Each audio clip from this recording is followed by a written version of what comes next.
Hai, hari ni kita nak unboxing Osmo Mobile 3 daripada DJI. Okay.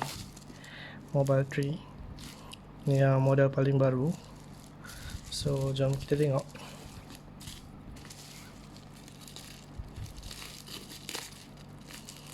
Yes.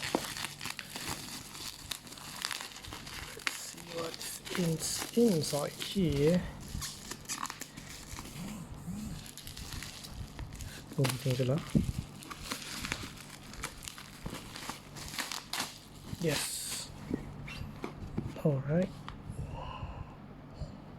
Okay. Sorry. First time buat unboxing.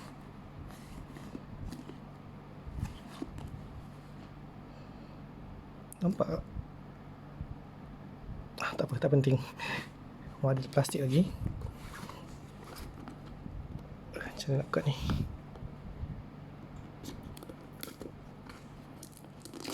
Koyak saja. Alright.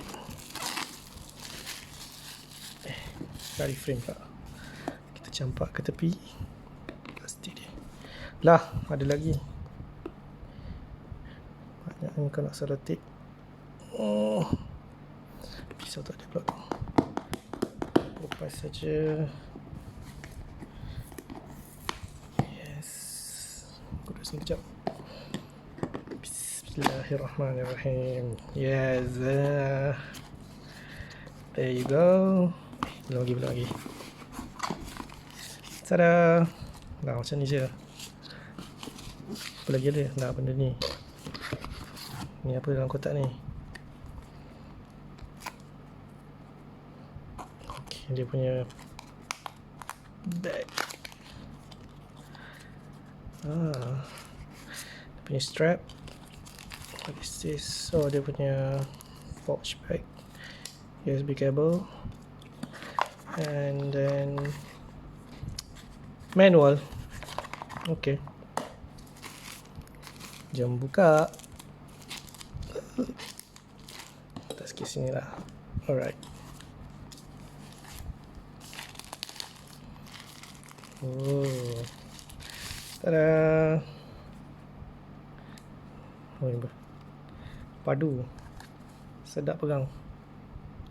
Saya nak buka dia. Nanti aku tengok manual.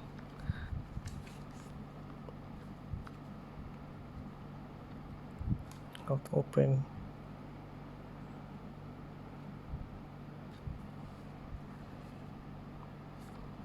Nak tahu apa benda ni? Pergilah tengok YouTube ke Google. Itu je nak unboxing Osmo Mobile 3 from DJI. Beli kat Lazada hari tu 9.99 ada sale. Good price lah, good deal untuk benda ni. This one model latest punya. Ada sebab lah beli benda ni, tapi nantilah. Okay, bye bye.